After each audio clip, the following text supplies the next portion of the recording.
abuso e identidad adquirida. Yo soy así, o la última trampa del árbol. Los fantasmas del abuso y el cuerpo fantasma. En 1947, en Santiago de Chile, yo tenía 18 años y era relativamente conocido por mis actos poéticos y mi teatro de marionetas. Solía organizar en mi taller de trabajo tertulias donde jóvenes artistas mostraban sus recientes creaciones. Entre ellos, Jorge no destacaba por sus cuentos de un realismo majadero, sino por su belleza física. Perteneciente a los pitucos, como se llamaba a los de clase alta, se vestía con trajes de corte inglés, camisas de seda y finas corbatas. Con una abundante cabellera negra, muy bien peinada, rasgos faciales finos, nariz perfilada, piel marmórea, cuerpo delgado y movimientos felinos, era sin lugar a dudas el más guapo de nuestra generación. Su resplandeciente belleza le permitía conquistar a numerosas mujeres. Una tarde, con la garganta en ascuas después de haberse bebido 1 litro de vino, llegó a mi taller pidiendo más alcohol. Le ofrecí una botella de pisco. Después de un largo trago balbuceó: hoy cumplí 18 años, ya soy mayor de edad. Se acabó la infancia, qué alivio. La borrachera le hizo hablar. Te voy a contar algo que nunca he dicho a nadie. A los 7 años mis padres me pusieron a estudiar en un internado católico. El cura jesuita que me daba los cursos de catecismo, turbado por mi belleza, me obligó a lamerle el sexo una vez por semana. Lo excitaba eyacularme en la cara. Desde entonces he odiado mis facciones. Anda, dame un puñetazo, rómpeme la nariz. Como me negué a hacerlo, quiso estrellar su rostro contra la pared, pero pude calmarlo. Lloró un buen rato, no con pena, sino con rabia, y luego se durmió. Al día siguiente se fue a estudiar a Francia. Lo volví a ver algunos años después. Me costó reconocerlo. Alcohólico, vestía con descuido. Había engordado unos 30 kilos, perdido el pelo y los dientes. Su piel estaba ajada y deformados los rasgos de su cara. Lucía una fealdad agresiva. A pesar de esto, parecía mucho más satisfecho de sí mismo que cuando era joven.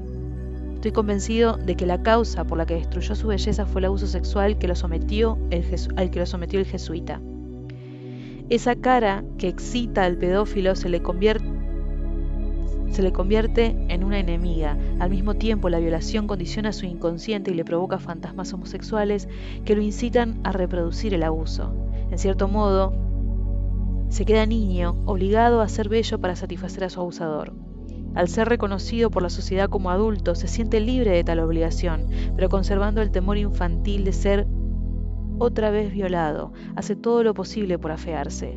Logrado esto, por fin, se estima en seguridad, nadie lo deseará y habrá vencido sus deseos homosexuales. Yo también, como Jorge, fui sometido a un abuso, aunque no de índole sexual. Los abusos pueden ser también intelectuales, emocionales o, como en mi caso, materiales, contra el cual tuve que luchar gran parte de mi vida. Durante la infancia, Raquel, mi hermana mayor, fue preferida por mis padres. Se preocuparon de darle una vida lujosa, digna de una señorita. Un piano de cola blanco, muebles estilo Luis XV, multitud de zapatos, joyas de imitación y montones de vestidos. En cambio a mí, por ser hombre y no marica, me dieron solo una chaqueta con 2 pantalones, 2 camisas, un par de zapatos y una muda de ropa interior, nada más. Muchas veces mis compañeros del colegio se burlaron de las papas en mis calcetines, con mis pálidos talones asomados por los agujeros.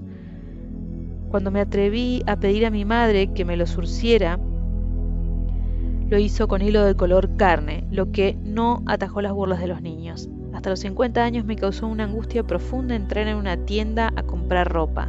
Podía usar el mismo par de zapatos durante muchos años, cambiando religiosamente sus suelas gastadas. Nunca tenía más de un par de camisas y 2 trajes del mismo color. Solía declarar: estoy en contra de los adornos y la seducción. Debo ser como mi maestro Zen, que solo posee 2 trajes de monje, uno para primavera-verano y otro para otoño-invierno. Trampas psicológicas que conservaban intacta mi identidad infantil.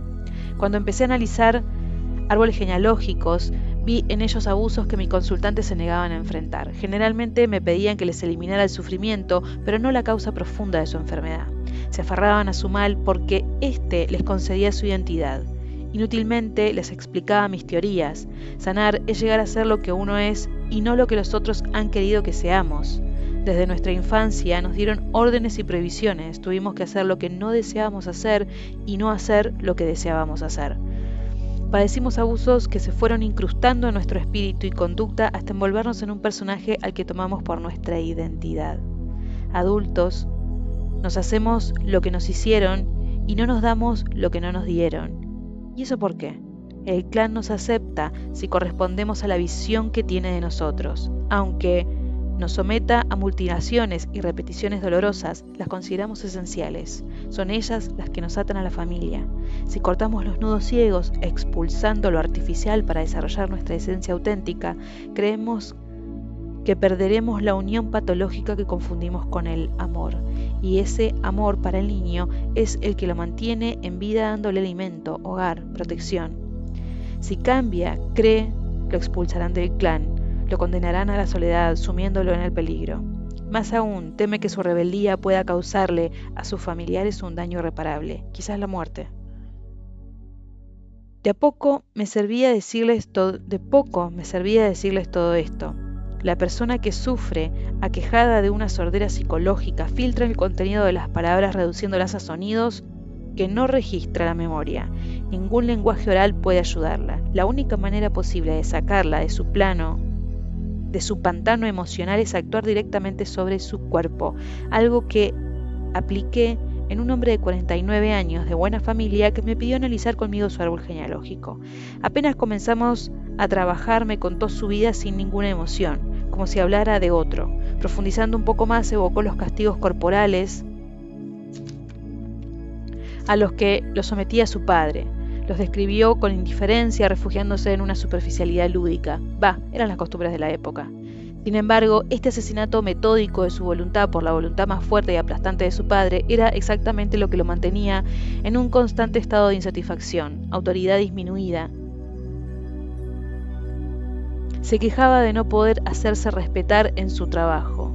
Creatividad limitada, evocaba con nostalgia su antiguo deseo de pintar que abandonó pretextando, no tengo ningún don para esto. Bloqueo corporal y encerramiento en sí mismo, carecía de sentimientos cariñosos, lo cual lo distanciaba de sus hijos. Se me hizo evidente que estas limitaciones eran las consecuencias de los malos tratos y las humillaciones sufridas numerosas veces en la infancia, de la rabia que aún reprimía y de la identidad de intelectual distante y desprendido que se había creado tratando de sobrevivir. ¿Qué hacer para curarlo? En un psicoanálisis clásico, esta persona podría liberarse de su identidad artificial, enfrentar sus traumas solo después de una larga terapia donde el tiempo invertido, las técnicas empleadas, la intensidad de la transferencia y la mayor o menor competencia del terapeuta serían algunas de las variables influyendo en el éxito de una cura basada en las palabras. No siendo yo psicoanalista, elegí proceder como un actor sagrado, adoptando el rol de padre cruel.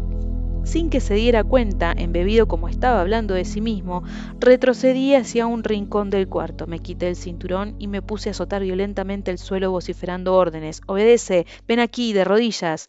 El consultante se puso a temblar y, dominado por el terror, se desplomó en el sofá.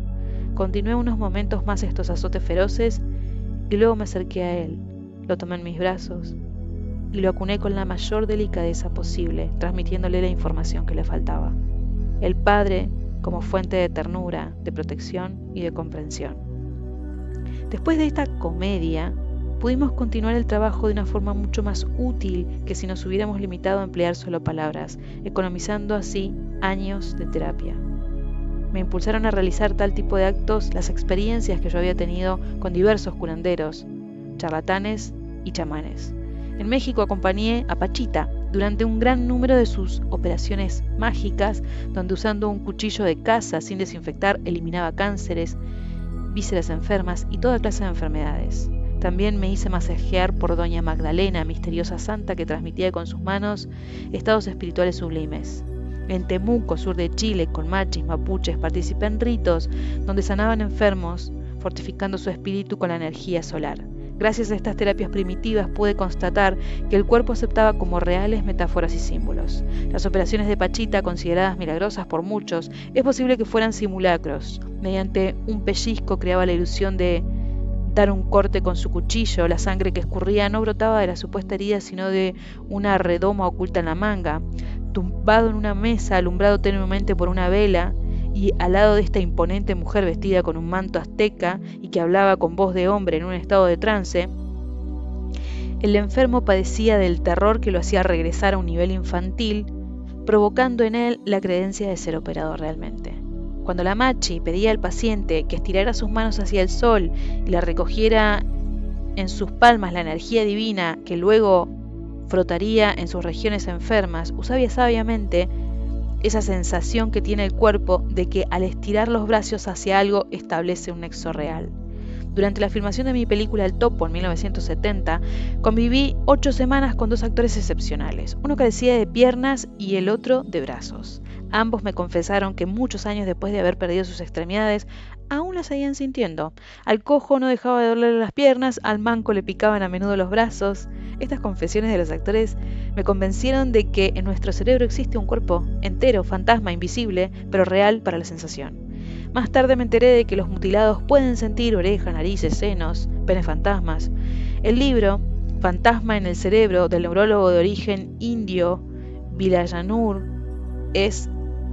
Ramachandran, director del Center for Brain Cognition de la Universidad de California, terminó de convencerme de que mi teoría era exacta y que el cuerpo fantasma no es solamente el recuerdo de nuestras experiencias orgánicas pasadas.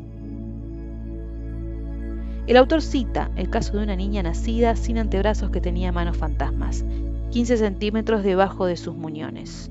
Con sus dedos era capaz de calcular y resolver problemas aritméticos. Mi hipótesis sobre el cuerpo fantasma es que en realidad es nuestro doble subjetivo, siendo receptáculo de experiencias vividas y potencial del cuerpo perfecto del que hemos hablado en el capítulo 5. De alguna manera, el cuerpo que le corresponde al ser esencial. El cuerpo fantasma acepta símbolos y actos metafóricos, identifica un elemento con otro y le da sus cualidades. Cualquier cambio que se haga en él se reproduce en el organismo real. Esto lo aprovechan los chamanes para lograr sorprendentes curaciones en clientes primitivos y supersticiosos. En el lenguaje mapuche, practicar la medicina se dice ampin. Pin significa ejecutar una curación y Yam designa el segundo cuerpo sutil y etérico que se concibe como copia exacta del cuerpo físico. Para los mapuches, la alteración o desajustes expresados en una dolencia no reside en el órgano enfermo, sino en ese doble anímico responsable de sostener la vida del ser. Pachita, para hacer creer que expiraba un tumor con su cuchillo sin filo, mostraba un pedazo de carne de pollo bañado en sangre. La machi extraía del abdomen del paciente su enfermedad materializada bajo la forma de piedras, espinas, pequeños renacuajos o reptiles. Ya conté cómo el curandero Carlos Sail daba con un cuchillo energético cortes a medio centímetro de la piel del paciente para cortar lazos invisibles con quien le estaba enviando la enfermedad. Deseando vencer las resistencias de los consultantes racionales encerrados en sus abusos, me propuse aplicar técnicas semejantes con formas que no resultaran supersticiosas. Descubrí que, aunque el intelecto no confíe en estas ilusiones, el cuerpo, prescindiendo de toda lógica, sí cree. Logré buenos resultados con personas deprimidas, pidiéndoles que imaginaran que sus experiencias negativas y sus sentimientos dolorosos se habían pegado a su cuerpo formando una membrana que les impedía comunicarse con el mundo. Luego, con una lámina de hueso o de plástico del tamaño de un cuchillo mediano, les iba raspando la piel centímetro a centímetro. Este raspado del cuerpo entero, hecho con atención e imitando que se trabajaba para desprender una membrana fuertemente adherida, llegaba a durar no menos de 3 horas. El paciente, incrédulo o no, sentía una gran liberación. Algunas veces utilicé tatuajes para sanar aspectos emocionales, psicológicos y físicos de una persona. A un consultante con una dolorosa escoliosis le recomendé tatuarse en la espalda un niño feliz. A una mujer que superó un cáncer de mama le pedí que se hiciera tatuar una bella rosa sobre la cicatriz. A un convaleciente asustado porque había sufrido un ataque al corazón, le aconsejé tatuarse en esa zona un dragón, fuerte símbolo de poder que lo ayudaría a mantenerse saludable. Conversando con mis dos actores del topo, mi asombro fue grande cuando supe que Juan continuaba sintiendo en la muñeca su reloj y que Pedro sentía en sus pies las botas que calzaba el día del accidente. Descubrí entonces que a un objeto que se mantiene cierto tiempo apretado contra el cuerpo, el doble psíquico lo absorbe considerándolo como una parte de él. Apliqué este conocimiento para crear operaciones que llamé psicochamánicas. Habiendo constatado que lo percibido por los ojos puede ser percibido de otra forma por el tacto, eliminé los trucos de prestidigitación que engañaba la vista y el oído y me dirigí directamente a las percepciones recibidas a través de la piel. Aunque la paciente viese que lo que yo decía ser un corte era solo una presión de un cuchillo de madera. Lo que yo decía ser sangre era agua tibia y el tumor que simulaba arrancarle era un trozo de filete que había estrujado contra su pecho durante 8 minutos. Ella sentía que, dándole un auténtico corte del que surgía auténtica sangre, yo hacía desaparecer su auténtico tumor. A un hombre que en Argelia, después de haber visto asesinar a sus padres, padecía un dolor ocular que ninguna medicina había podido calmar, le propuse limpiarle los ojos del recuerdo que lo infectaba. Para ello empapé 2 pequeñas esponjas de leche de arroz tibia y pidiéndole que no abriera los ojos hasta que yo se lo ordenara, se las coloqué sobre los párpados presionando durante unos minutos. Enseguida le dije que con un cuchillo le iba a sacar los globos oculares para lavárselos. Aplicando el mango de una cuchara, escarbé bajo las esponjas avanzando milímetro a milímetro hasta que simulé extraérselas con cierto esfuerzo. Junto a una de sus orejas sostuve con una mano un vaso lleno de agua. Con la otra mano introduje la esponja haciendo el mayor ruido posible. Las lavé. Enseguida las coloqué las esponjas limpias y más livianas sobre los párpados. Hice presión como si se las incrustaran las órbitas y luego las escondí en la palma de mis manos. Le pedí entonces que abriera los ojos diciéndole que ya estaban lavados de su doloroso recuerdo. El hombre abrió los ojos y constató que su dolor había desaparecido. Estalló en llanto. Cuando se calmó, le pedí que fuera a enterrar las 2 esponjas y plantara sobre ellas una planta florida. A otro consultante, introduciendo carne de cerdo en su ano, simulé extirparle unas excrescencias internas que él temía fuesen cancerígenas. Las excrescencias desaparecieron rápidamente. A estas operaciones ficticias les agregué luego aspectos teatrales que resolvían problemas genealógicos. Por ejemplo, a un hombre que soportaba desde hacía 10 años una dolorosa inflamación de la rodilla derecha, al analizar su árbol vi que padecía un conflicto no resuelto con su padre. Le pedí que comprara en una carnicería un hueso con médula que simbolizaría su rodilla hinchada. Así lo hizo. Lo acosté desnudo y presioné el hueso con la médula durante 8 minutos contra su rodilla. Pedí a un ayudante vestido con una camiseta donde se había impreso el retrato del padre del paciente que se arrodillara junto a él con la frente tocando el suelo. Mientras yo con un cuchillo dentado simulaba aserrar el hueso y extraerlo y colocar otro en su lugar. El paciente debía darle puñetazos en la espalda, protegida con un cojín, lanzando gritos e insultos. Las interpretaciones se mezclaron con sollozos. Finalizada la operación, el paciente y el ayudante se abrazaron. El dolor que lo torturó durante 10 años desapareció para siempre. Se habla con frecuencia del amor a la madre o al padre, pero se excluye de hablar de otro sentimiento intenso que siempre acompaña el amor y que es el terror. En la Biblia, Jehová es terrorífico. El pueblo mexicano ha transformado a la amorosa Virgen de Guadalupe en la Santa Muerte, despojándola de su carne para convertirla en un esqueleto pavoroso. Kali, el otro lado de la blanca y suave Parvati, es oscura. La negra, la suprema diosa de los hindúes y consorte terrible e inmisericorde de Shiva, al que incita a la batalla y a destruir.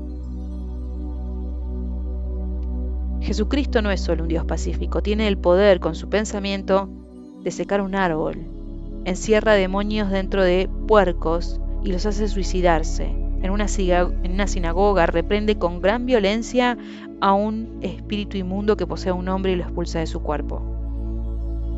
Es posible que la creación de dioses amables y a la vez terroríficos tenga su raíz en el amor y terror que inspiran los padres, representantes principales del clan.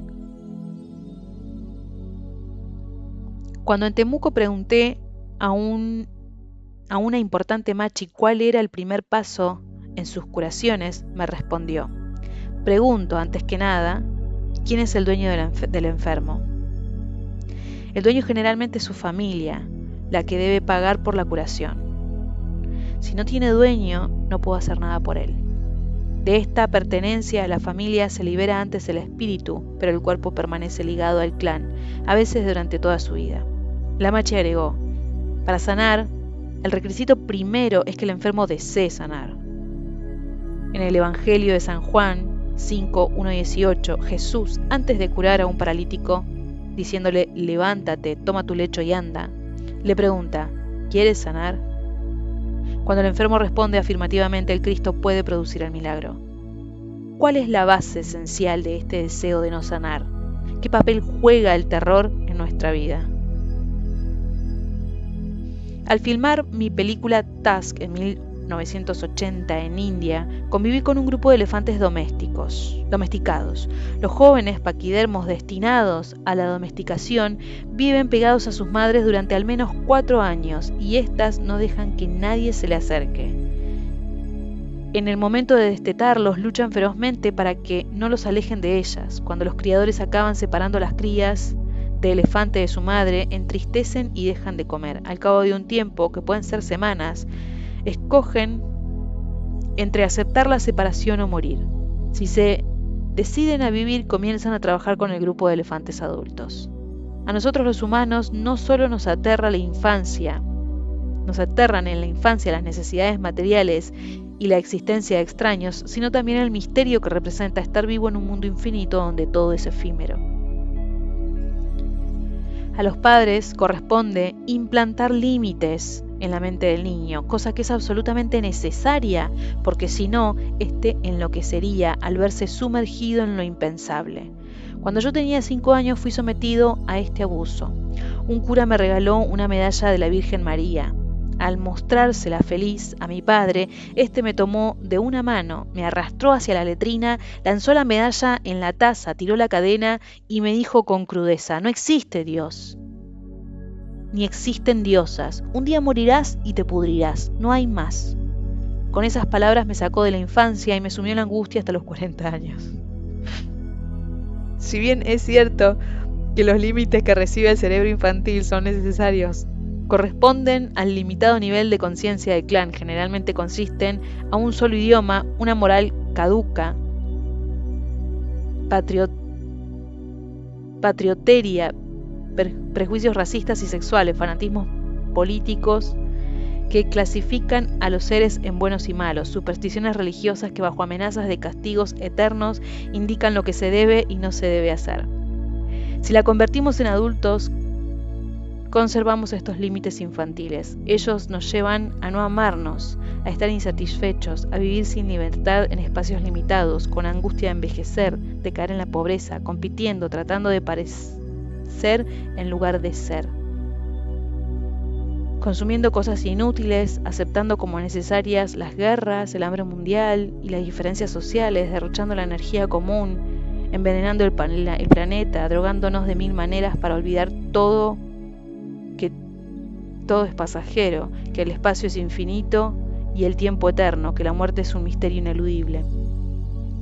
El adulto infantil, por terror al mundo, se aferra a los principios inculcados por la familia. Aunque el clan lo ha maltratado, sometiéndolo a diferentes abusos, también le ha fabricado una individualidad que lo separa del yo profundo que lo une a todos los otros, aislándolo del incomprensible y amenazante universo.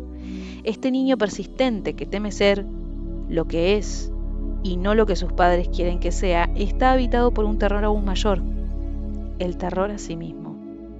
Reconocerse como un adulto significaría identificarse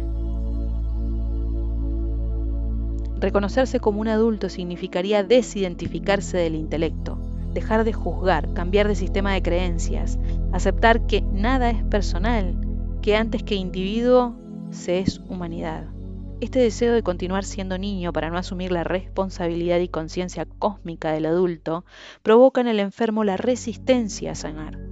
Aceptar el yo profundo, el ser esencial y transpersonal, sin fanatismos patrióticos ni definiciones sexuales, ni edad, ni nombre, ni etiquetas, desprendiéndose de la sumisión de la familia y alcanzando la libertad, es una perspectiva angustiosa.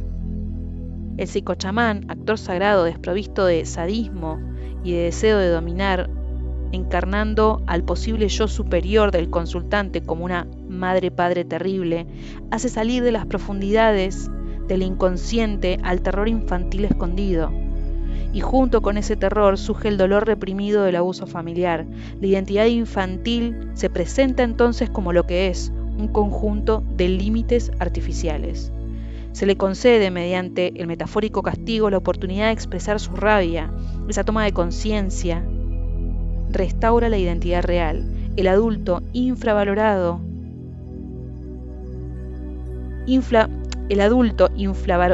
infravalorando las represalias de la familia, deja de hacerse daño. Al demoler el caparazón de sus prejuicios, el ego infantil se sumerge en el ser esencial. En el arcano 21 del tarot de Marsella, el mundo, hay 4 personajes simbólicos, 3 provistos de aureola, un ángel, un águila y un león, y un cuarto sin ella, un animal color carne identificado por la tradición como un toro, un buey o una vaca. Los personajes con aureolas representan energías espirituales. El rumiante es el animal del sacrificio. Los vacunos eran preferentemente sacrificados en los altares de la antigüedad. Son el símbolo del ego, cuyo rol consiste en esfumarse poco a poco. Lento sacrificio en provecho de la parte divina, fuente vital de nuestro ser. Para sanar es preciso liberarse del ego infantil, pero no eliminarlo como recomiendan ciertos terapeutas gurú. Este ego ofrece límites que defienden la psique de perderse en el inmenso océano mental que encierra multitud de personalidades, abismos colmados de impulsos inconscientes, sueños angélicos y pesadillas, sentimientos sublimes, deseos destructores. Cuando no se concede la felicidad de transformarse, lucha por perdurar creciendo de forma desmesurada. En lugar de dejarse conducir por el ser esencial, le impone sus límites. Esto produce deseos confusos, insatisfacción constante, egoísmo cínico, sufrimientos, miedos, envidias, iras, enfermedades. El ego infantil es un mistificador, nos mantiene en la superficie de nosotros mismos. No nos observamos, no nos vemos, creemos ser lo que no somos. Bien domado, proporciona finalmente su energía al yo esencial. Es el instrumento indispensable para que desarrollemos nuestra conciencia divina, cesando de vivirnos como víctimas. Mientras que para el hombre occidental la enfermedad es un acontecimiento corporal, en el chamanismo se la considera el extravío del alma. El chamán debe encontrar el alma, regresarla al cuerpo y producir la expulsión de los demonios. La recuperación de las fuerzas físicas dependen estrechamente de la restauración del equilibrio de las fuerzas espirituales. El egoísmo se transforma en generosidad, gratitud hacia el universo entero, compasión por todos los seres vivientes, confianza en uno mismo y en la humanidad, reconocimiento de la conciencia divina.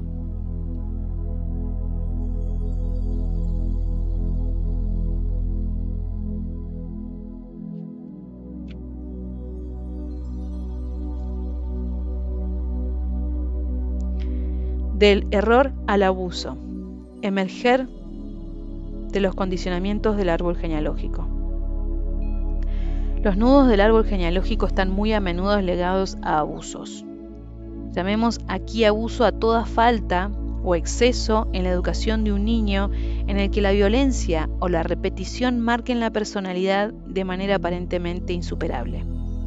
La noción de abuso es a la vez dependiente de la apreciación individual, como en la fórmula "me parece que abusas". la cultura y la sociedad. Según las épocas, los lugares y las costumbres, lo que aquí es considerado abuso, en otro lugar puede ser visto como una práctica corriente. La unión sexual entre adultos y preadolescentes o adolescentes, el trabajo durante la infancia, los castigos físicos, la medida de represalias impuestas a prisioneros políticos o civiles, el estado de la mujer social o familiar, la esclavitud o la servidumbre, y muchos más ejemplos pueden ser considerados en ciertos lugares como una práctica instituida y en otros como un exceso abusivo penados por ley. En este momento en que pretendemos abordar el abuso y sus consecuencias desde la perspectiva metagenealógica, nos resulta absolutamente necesario redefinir debidamente este término. La etimología latina de la palabra nos remite al verbo abutor, abuteris, abuti, abusus sum, cuyo significado más antiguo es usar hasta el fin, completamente, agotar, consumir, disipar, además de servirse plenamente de, usar con entera libertad y usar con un fin distinto del originario. Cicerón ya empleaba el término para designar el acto de emplear una palabra con sentido cambiado, y César lo utilizaba en el sentido de servirse de algo hasta su destrucción, abusar de la vida de sus soldados, es decir, mandarlos a una masacre. En el lenguaje corriente, la palabra abuso sirve para designar aún hoy un uso indebido, injusto o excesivo de algo, un desorden, una desviación. Así, para la ley francesa, el abuso de poder es el acto de un funcionario que se extralimita en su autoridad, y el abuso de confianza, un delito cometido abusando de la confianza de alguien. Pero nos falta considerar también el antiguo uso del verbo abusar, el de equivocarse, que todavía sigue vigente en la locución francesa. Si je ne m'abuse, si no me equivoco. Vemos que, por oposición, el concepto abuso remite indirectamente a lo que sea moderado, justo, equilibrado o pertinente, es decir, todo lo que no es carencia o exceso. Para determinar los abusos que hayan podido sufrir los miembros de un árbol genealógico y hasta los abusos que nos hubieran podido marcar personalmente, es necesario establecer la que sería la relación justa y pertinente de los miembros de una familia en los 4 centros. Y eso es lo que nosotros vamos a hacer aquí, proponiéndonos además redefinir el que podría ser idealmente el vínculo familiar y las condiciones para la educación de un niño en los 4 centros. De acuerdo a esta lógica podemos considerar como abuso todo aquello que se aleja radicalmente de esa relación ideal, ya sea por exceso o por defecto.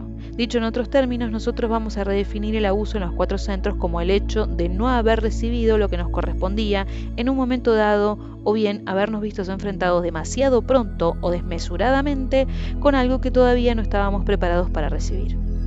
En este sentido, el campo es muy amplio y en virtud de tal definición, cada uno de nosotros ha vivido abusos en un momento dado. Para enmarcar adecuadamente el trabajo sobre el abuso, podemos aplicar varios elementos moderadores.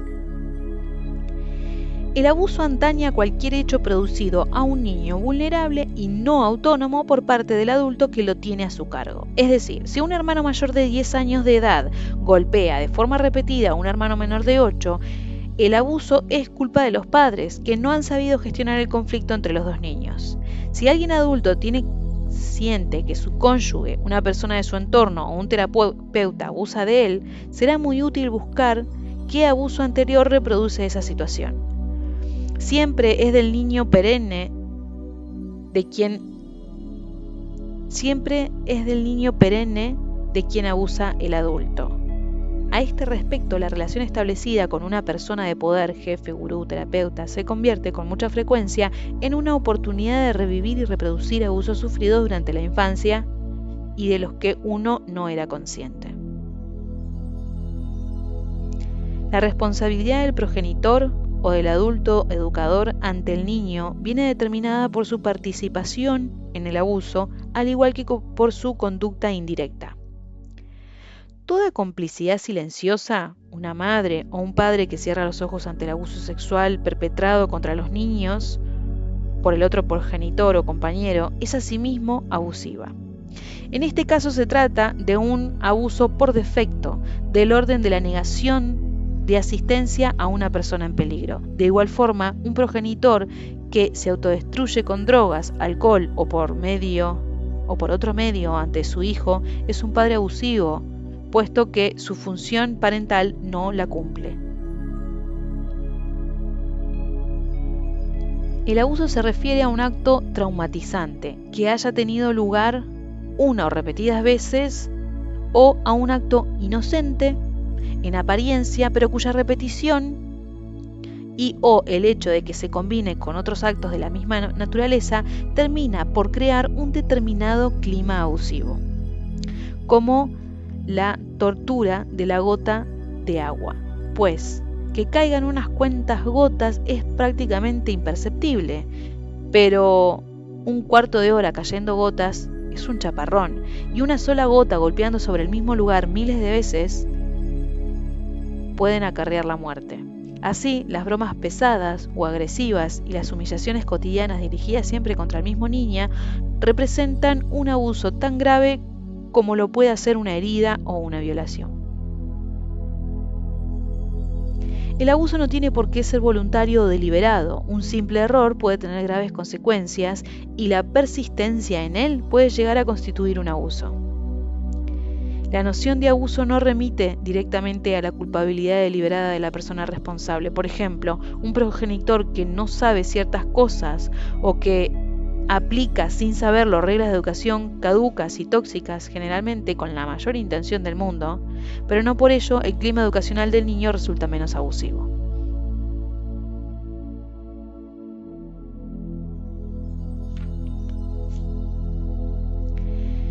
Desde la perspectiva metagenealógica, se podría decir que todo abuso proviene de una carencia de conciencia y que toda educación vivida de tal forma comporta la existencia de abusos. En este capítulo vamos a ver con detalle las formas de reconocer los abusos que nos hayan podido causar, cómo estos se incrustan en nosotros hasta formar parte de nuestra identidad y cómo aprender a liberarnos de ellos, tanto en el plano psíquico como en el físico. El cuerpo guarda cualquier huella de abuso que no haya podido ser aún resuelto. Para salir del abuso de una manera perdurable es necesario que la persona encuentre su cuerpo esencial, un cuerpo vivo en el que los recuerdos negativos se vean reemplazados por informaciones pertinentes y que les sirva para anclarse en el presente.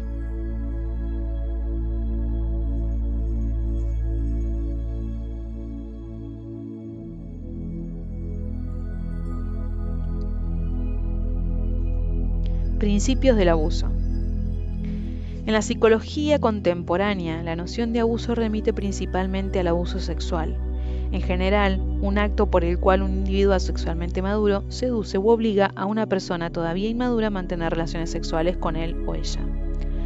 Un abuso sexual, paradójicamente, es más fácil de detectar que otras formas de abuso debido a que el desfase de un órgano sexual maduro y de un cuerpo sexualmente inmaduro es algo que resulta evidente para todos, mucho más que el que existe entre la psique en formación de un niño y la del progenitor, mucho más estable, que le impone un modo de relación destructivo, ya sea abusando de su autoridad por medio de golpes, de actos humillantes, por la obligación de hacerle trabajar más allá de sus fuerzas, o bien abusando de su dependencia psicológica al imponerle confidencias o conflictos que el niño es incapaz de gestionar de manera autónoma. Todo abuso crea en el psiquismo del niño que lo ha padecido una especie de posesión que marca a la víctima y se le transforma en obsesión, fobia o fijación.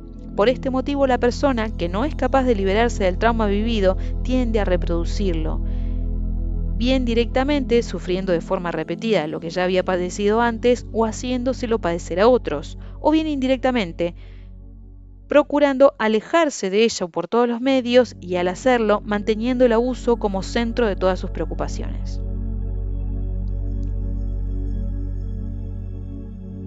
Ahora bien, todos nosotros reproducimos permanentemente el ambiente emocional de nuestra infancia.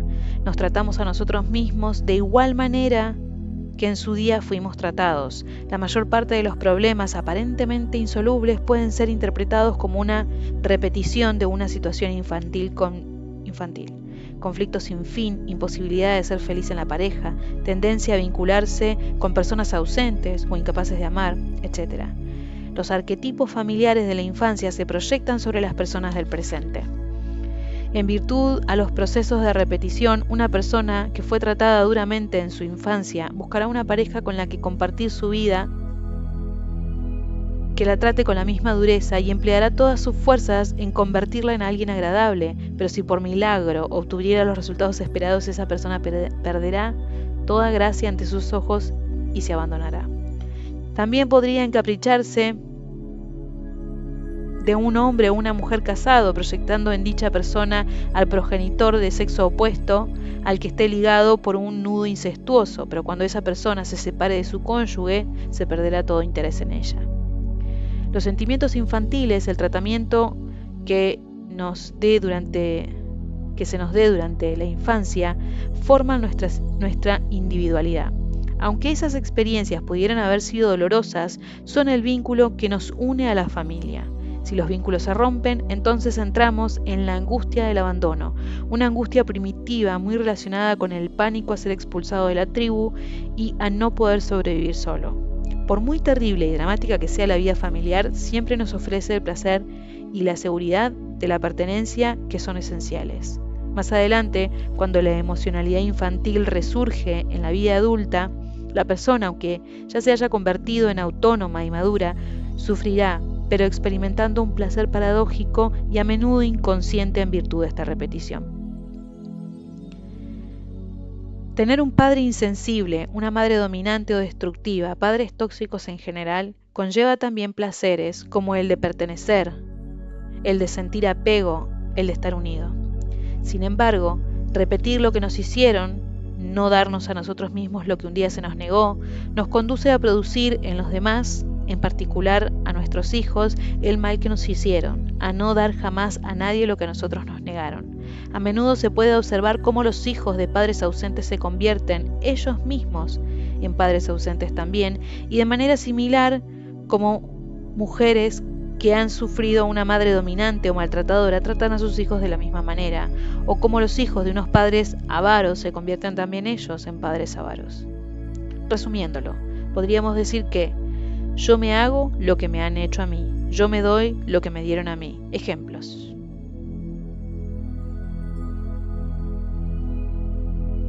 Una persona de quien se ha abusado sexualmente se masturbará compulsivamente con escenas que le recuerden al abuso sufrido. Una mujer que haya tenido un padre alcohólico y violento se casará con un hombre alcohólico y violento. Yo inflijo a otros lo que otros me han infligido a mí. Yo soy incapaz de dar a los demás lo que no me dieron a mí. Ejemplos. Una persona de quien se ha abusado sexualmente durante la infancia crece subyugada por una pulsión pedófila que trasladará de hecho sobre niños de su entorno.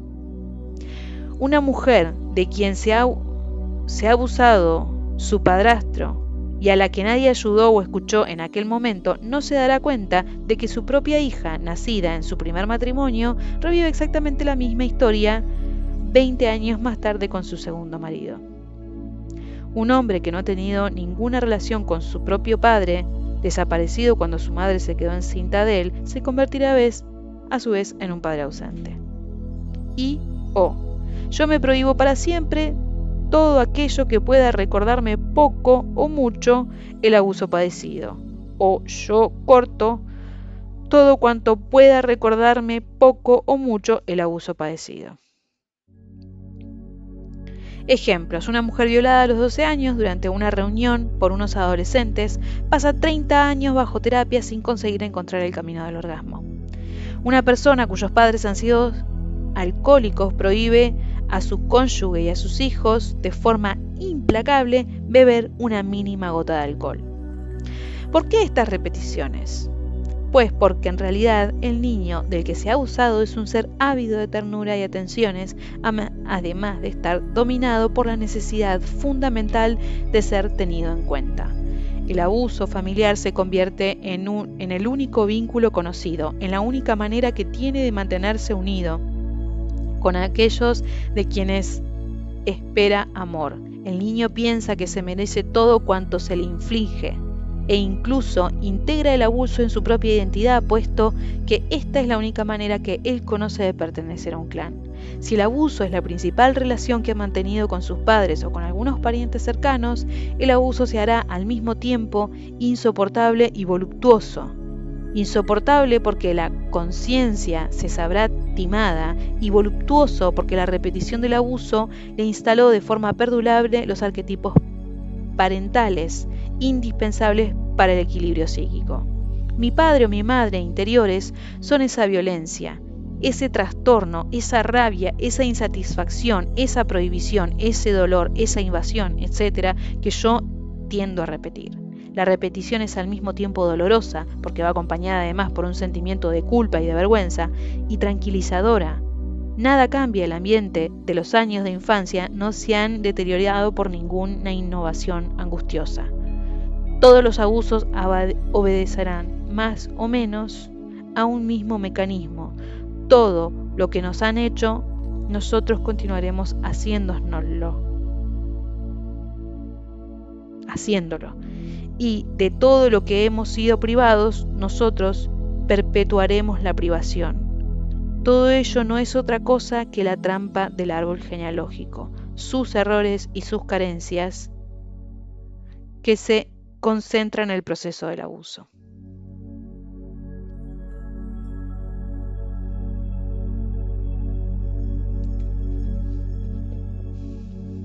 Los padres inmaduros. Error. Falta de conciencia y abuso. Un abuso puede provenir de 3 fuentes. Un error, por falta de conciencia. Este error tiene lugar en un momento dado. El padre inflige al niño un castigo injusto y no se repara más en él. El padre olvida lo que ha hecho, mientras que la injusticia permanece en el espíritu del niño. La perseverancia en el error. Repetidamente y creyendo hacer un bien, a menudo se imponen formas de relación, creencias o actos contra los cuales el niño protesta a su manera, pero el padre o la madre se niegan a percatarse de estas protestas o es incapaz de comprender a qué se refieren exactamente. En realidad, esta perseverancia en el error forma parte de la incapacidad de los padres para cuestionar su propia herencia. Se puede decir que ellos eligen la repetición frente a la novedad, que cortan ese proceso de prueba y error que conduce a la madurez.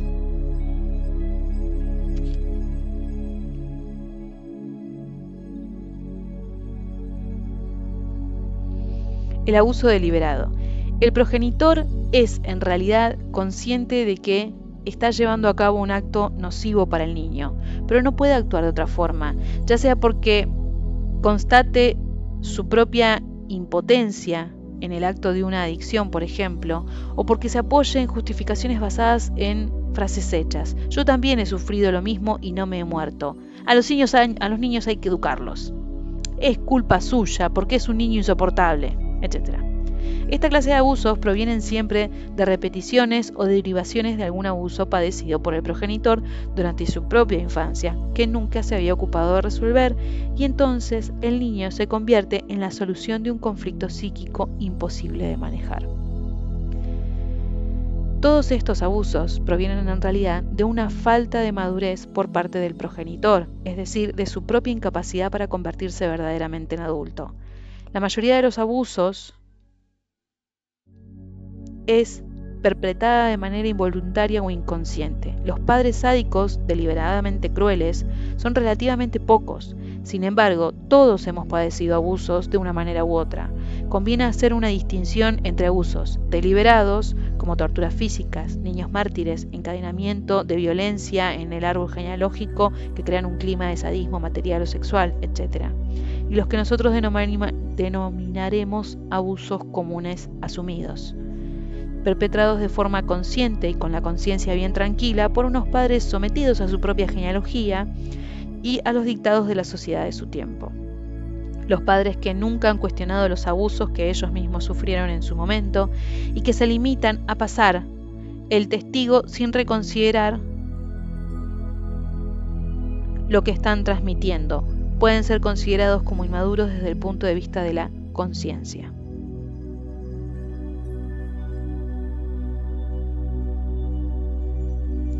Conviene también hacer aquí una clara distinción entre el espíritu propio de la infancia, pleno de inocencia y de creatividad potencial, y el infantilismo. Todas las ideologías artísticas y psicológicas del niño interior pueden convertirse en tóxicas si éstas hacen apología de un infantilismo persistente y estancado. Eso que el Zen denomina el niño interior es una llamada a conservar y desarrollar el impulso primario de la imaginación infantil. La infancia es una etapa de la misma manera que una semilla o un hueso de fruta están llamados a convertirse en árbol. Y no se puede exaltar esa semilla diciendo erróneamente que es superior al árbol.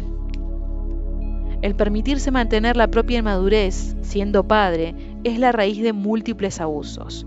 No hay nada peor para un niño que tener que comportarse como un adulto y nada más neurótico para un progenitor que comportarse como un niño delante de sus propios hijos. En general, cuando un adulto es un individuo infantil y neurótico, lo es como consecuencia de un trauma o de un abuso que él mismo ha padecido en su árbol genealógico, pero también cada generación debe asumir el deber de cumplir con su trabajo de conciencia y de alcanzar la madurez. Cuando un adulto infantil se convierte en padre, tiene la tendencia a descargar sobre su hijo las carencias que él mismo ha sufrido y a obligarle implícitamente a comportarse como si él mismo fuera padre desde su nacimiento y a lo largo de toda su infancia. Pero un niño no está psíquicamente preparado para asumir semejantes responsabilidades, por lo que en todos estos casos lo que siempre se produce es un robo de la infancia. En efecto, el niño es arrancado de su actividad principal, el juego, que le resulta fisiológica y psíquicamente indispensable para verse proyectado a un mundo demasiado complejo para él, forzado a resolver problemas insolubles o, más concretamente, en el caso de los niños obligados a trabajar, asumir labores demasiado pesadas para sus fuerzas. Este abuso fundamental tiene como efecto impedir el desarrollo de la imaginación. Posteriormente, y por no haber desarrollado en su momento al niño del que se abusó de esa manera, se convertirá en un adulto incapaz de utilizar otros recursos mentales que no sean sus capacidades racionales, careciendo de confianza en las fuerzas profundas de su inconsciente. Esta inmadurez parental puede adoptar varias formas.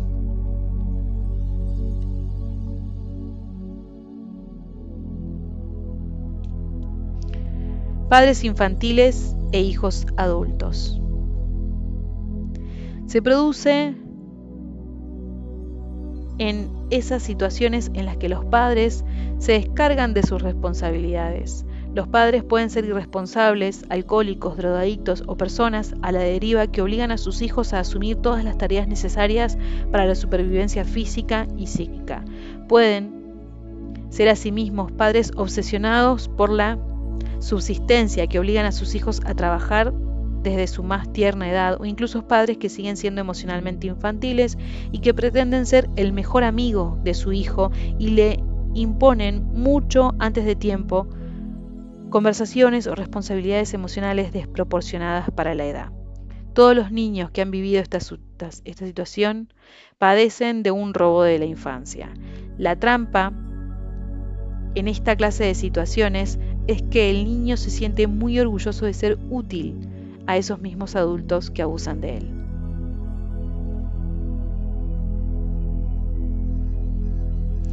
Padres infantiles e hijos mártires. La inmadurez de los padres llega hasta la más absoluta irresponsabilidad.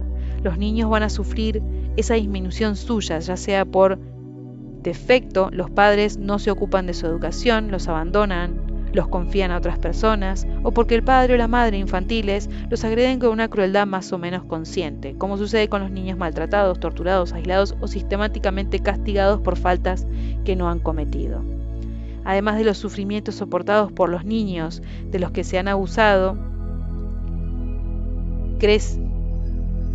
Además de los sufrimientos soportados, los niños de los que se ha abusado crecen, por eso mismo, con un sentimiento de inseguridad constante y una ira a menudo contenida, puesto que el padre irresponsable o desaparecido elude enfrentarse a las responsabilidades.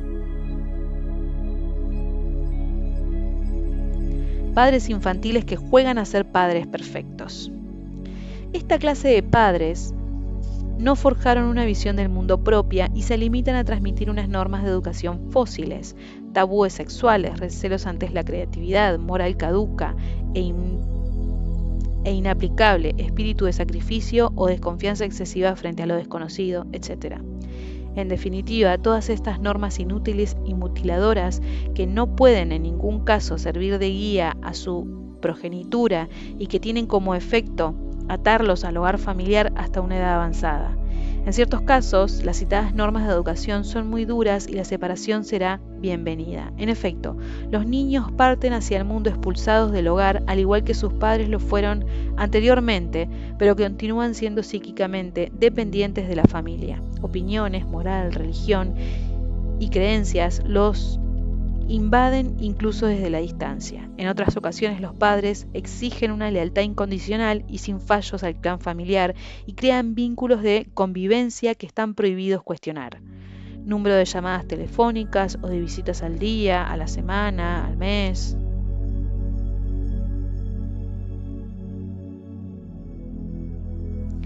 Padres infantiles que no permiten crecer a sus hijos.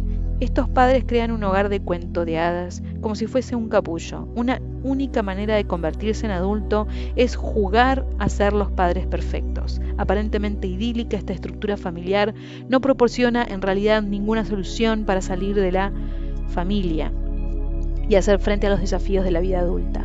Es el síndrome del hogar feliz, donde la merienda siempre está preparada y al cual llega con alivio el niño tras una jornada escolar que para él ha supuesto una angustia insuperable. Los padres crean en la psiqui de sus hijos odio o temor a la sociedad y a los adultos con el objetivo inconsciente de retenerlos cerca de ellos, como si el desarrollo de la conciencia fuera una aberración y el acto más sublime consistiera en seguir siendo siempre niño. Estos padres olvidan que la infancia no es otra cosa que una etapa en el desarrollo del ser humano.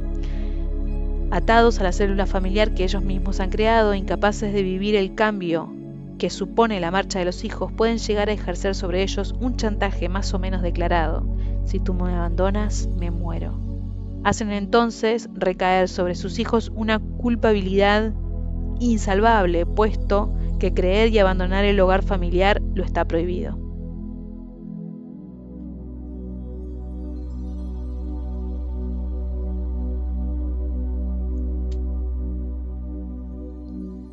Los abusos institucionales y sus consecuencias sobre el árbol genealógico. Al igual que el individuo repite los abusos del árbol, el árbol repite a su vez los abusos de la sociedad y la cultura que le hacen sufrir. Las injusticias sociales, la miseria, las morales caducas, los regímenes totalitarios influyen directamente sobre la familia cuando ésta carece de la fuerza suficiente para interrumpir el flujo tóxico de estos abusos. Inversamente, un árbol tóxico, unos padres abusivos causan muchos males, no solo a sus hijos, sino también y a través de ellos a amplios grupos sociales. Se pueden considerar que los abusos que Hitler o Stalin padecieron en su infancia fueron posteriormente pagados por millones de seres. Veamos pues que los abusos se encadenan en el árbol genealógico. Cada generación conserva traumas que se repetirán notablemente, empeorados sobre la generación siguiente. Muchos de los problemas que sufren las personas tienen su origen en la moral, que con varias generaciones de diferencia se traducirán en sufrimientos corporales, sexuales, creativos o emocionales. La moral es producto de la religión, una ley trascendente que se expresa por medio de mandamientos y prohibiciones. Los 10 mandamientos para los cristianos o las 613 mitzvot para los judíos les especifican las normas a seguir. Igualmente las 114 suras del Corán pueden ser interpretadas como mandamientos o prohibiciones. Lo que suele suceder es que la sociedad que se basa en estas tradiciones se limitan a imponer en el individuo estos mandamientos que sin embargo luego ignoran para la colectividad. Por ejemplo, el individuo como tal no tiene derecho a matar, pero los gobiernos sí se arrogan ese derecho, con guerras, pena de muerte, etc. Se prohíbe al ciudadano robar, pero bancos, grandes empresas y otras instituciones, entre ellas los partidos políticos, no se privan de ello. Se estigmatiza la mentira, pero la publicidad y la comunicación política están fundadas sobre ellas, como la habilidad de un abogado o los recursos financieros puestos en marcha por un demandante o demandado pueden influir sobre la verdad que surgirá del proceso judicial. Un gran abuso de la tradición judía ha sido el de autorizar únicamente a los varones a estudiar, mientras que las mujeres debían permanecer incultas, absorbidas por sus tareas domésticas con el pretexto de que ellas lleven los textos sagrados en su carne. El estudio de la Torá era algo exclusivamente masculino y de igual manera la cultura católica prohibió a las mujeres oficiar en los ritos religiosos. Y esto ha producido en muchos árboles genealógicos una clase de abusos que nosotros denominaremos cultural, porque preferentemente se permite a los hijos varones orientarse hacia los estudios para que ejerzan su actividad profesional en el mundo, mientras que las hijas se les propone como valores importantes la belleza, la docilidad y la intuición, preparándolas especialmente o no para ocuparse de las tareas domésticas. En el plano sexual son muy numerosas las tradiciones que demonizan las pulsiones naturales, pero la vida de los poderosos y de las estrellas del espectáculo escapan de esas prohibiciones. Ciertas religiones estipulan que no se debe pronunciar el nombre de Dios en vano, pero la utilizan para justificar y bendecir el terrorismo. La moral, con sus raíces religiosas y supersticiosas, se opone a toda curación individual, convertida en una especie de caparazón, hecho de palabras, pero vacío de toda implicación personal. La moral puede llegar a defender todo lo contrario de lo que preconiza. A fuerza de simplificar los mandamientos y las prohibiciones, la moral hace imposible tener en cuenta la complejidad individual. Por ejemplo, como ya hemos visto con ocasión del estudio de los núcleos y de los nudos, no es ningún pecado ni ningún crimen desear sexualmente a un miembro de la familia. Es un hecho que se debe afrontar, que hay que aceptar como tal para poder resolverlo, y ello sin tener que recurrir directamente al acto. No es ningún delito ni una vergüenza que después de producirse un abuso sexual se sienta el deseo compulsivo de repetirlo bajo fuerzas más o menos derivadas. Es una fijación sexual que hay que aceptar y resolver. No es reprensible desear la desaparición o incluso la muerte de un hermano que está acaparando la atención de los padres. Estos son sentimientos creados por el ambiente venenoso que los padres hacen imperar en el seno de la familia, en el que manifiestan arbitrariamente sus preferencias de una manera flagrante y que una vez más conviene reconocerlos para que se puedan resolver. Cuando los curas o cualquier otra suerte de oficiante de una religión determinada se ven depositarios de estas situaciones complejas, pueden sentirse tentados a intentar aplicar soluciones estándar y elarboladas de antemano, una vez más la repetición del pasado contra la creatividad salvadora del futuro, a problemas que son estrictamente individuales. Cuando en un confesionario un cura bautiza con el nombre de pecado un deseo reprimido, no le queda otra solución que pretender borrarlo por medio de una absolución. En realidad, y en la mayoría de los casos, en el espíritu de la persona permanecerá una persistente vergüenza y la incapacidad de aceptar sus propias pulsiones como tal y como son. Es muy frecuente que los depositarios de la moral religiosa sean ellos mismos los responsables de los abusos. En este sentido, son muy numerosos los casos registrados en el seno de la Iglesia Católica, pero hay muchas razones para creer que otras tradiciones religiosas, en la medida en que imponen una moral sexual ultra estricta, favorecen también los actos de esta misma naturaleza. Pero el abuso puede ser mucho más sutil, indirecto y aún así más devastador. Citemos a modo de ejemplo el caso de una mujer afectada por un tic repetitivo que vino a la consulta porque desde su infancia ella sacudía la cabeza permanentemente como si estuviera diciendo no. En realidad aquel tic había comenzado en un confesionario cuando ella, con 10 años de edad, se confesaba unos cuantos pecados sin la menor gravedad. El sacerdote, siempre más interesado en eventuales pecados mortales, le recriminaba insistentemente sus prácticas impuras. En realidad ella había comenzado a masturbarse hace algunos meses, pero presintiendo confusamente que no debía hablar de ello con el cura, so pena de ver aquella práctica suya culpabilizada. La niña decidió guardar el silencio al respecto.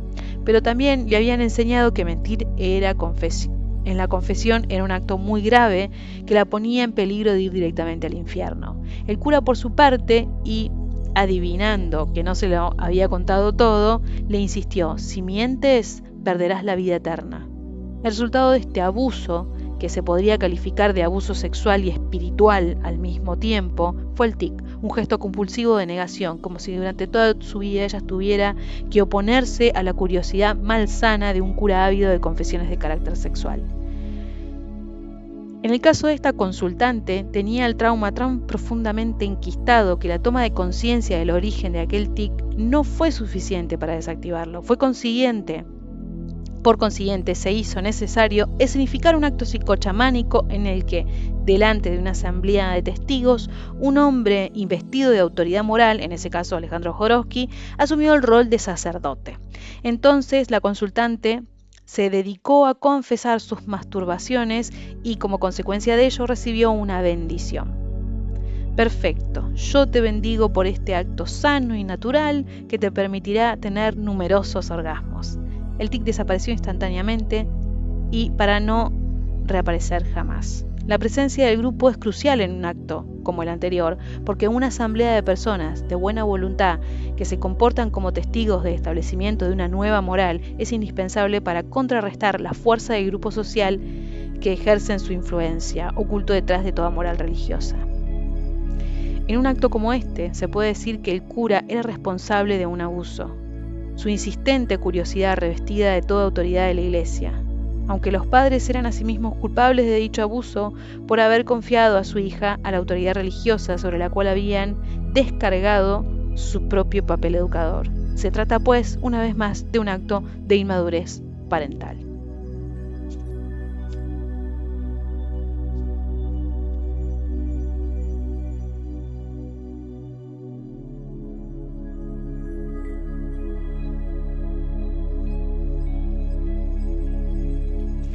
Identificar el abuso en sí mismo, la repetición interiorizada. La consecuencia principal del abuso es generar una serie de carencias en la alegría de vivir.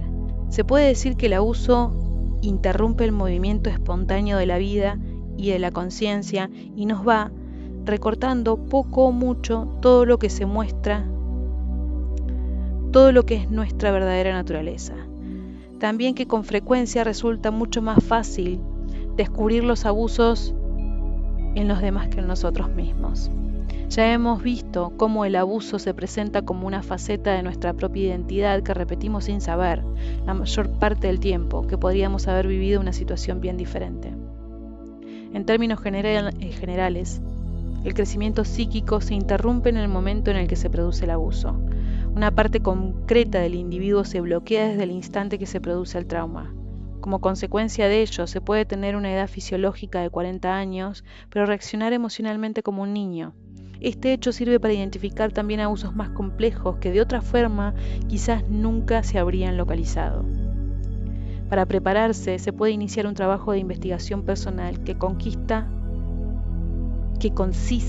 en preguntarse uno mismo: ¿cuál es mi edad en todo y cada uno de mis 4 centros?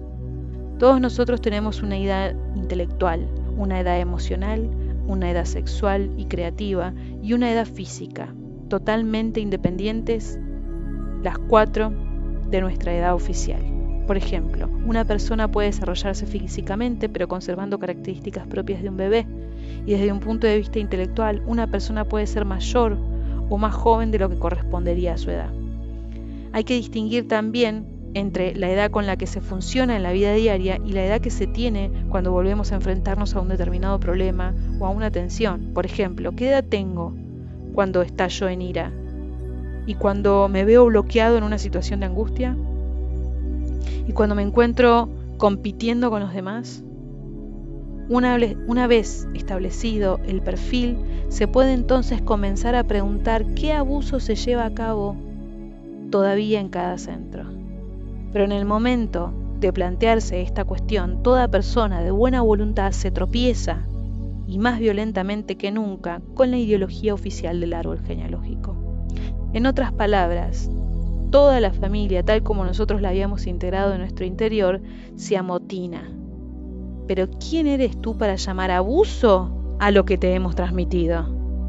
El niño maltratado establece el equilibrio imaginándose que él es el culpable de los maltratos que se le infligen. Pero si nuestros padres abusivos no son capaces de vernos tal como somos, padeceremos todas las penas del mundo en la edad adulta al vernos a nosotros mismos. Si nadie me ha visto, yo seré incapaz de verme. Si nadie me ha querido, yo jamás seré capaz de quererme y de aceptarme a mí mismo. Aunque por otra parte, quienes no me han visto ni aceptado son incapaces de ver, de amar y de aceptar lo que yo pueda hacer. En el ámbito del abuso, el árbol genealógico practica la negación y todos y cada uno de nosotros hemos integrado en nuestro interior un cierto número de negaciones. A continuación, ofrecemos una lista no exhaustiva de esas negaciones y de las respuestas que se le pueden oponer en conciencia. Así es como se hacía o como se vivía en aquella época, pero no en todas las familias. ¿Qué haría yo dentro de mi alma y conciencia si tuviese que enfrentarme hoy a la misma situación? Mis padres creían hacer bien. No protesté nunca. ¿Cómo reaccionaba? ¿Cómo se tomaban ellos mis protestas? No tenían otra opción. Ni siquiera de cambiar algún detalle, de explicar, de alegar, de comunicar, de presentar sus excusas. No fue su culpa, eran las sustancias que consumían, alcohol, drogas, las que hablaban por ellos, o bien un responsable externo de la situación que ellos sufrían. ¿Y quién se dedicó a consumir esa sustancia en vez de consagrarse a los suyos? ¿Quién sufrió el yugo de ese dictador, de ese amo, sin encontrar soluciones para aplacarlo? Mis padres no tienen nada que ver con todo esto. Ellos no estaban al corriente del abuso perpetrado por una persona ajena. Si la responsabilidad de los padres es velar por sus hijos, ¿cómo es posible que no estuvieran al corriente? ¿Qué clase de diálogo existía en la familia? ¿Por qué no pudo hablar de lo que había sucedido? Yo era un niño difícil. Visualiza a un niño en la misma situación con idéntico carácter. En tanto que adulto, ¿cómo le tratarías vos? No me acuerdo de nada. Si tuvieras que escribir una historia, una novela sobre esa edad o esa época, ¿qué contarías? Me lo tenía bien merecido. ¿Harías sufrir esos mismos castigos a un niño al que tú quisieras? Imagina las consecuencias que estos castigos tienen sobre la vida de ese niño. En resumen, todo abuso se manifiesta por medio de un aniquilosamiento interior. Nudo, temor, angustia, vergüenza, convulsión. Todos esos elementos que nos causan la impresión de haber sido talados de nosotros mismos. Culpables, mutilados, incapaces. En general, todo desarrollo entorpecido se corresponde con un abuso. Para reencontrar el potencial propio y poder desplegarse en todas direcciones es necesario comprender que los abusos han dejado su huella en nuestros 4 centros.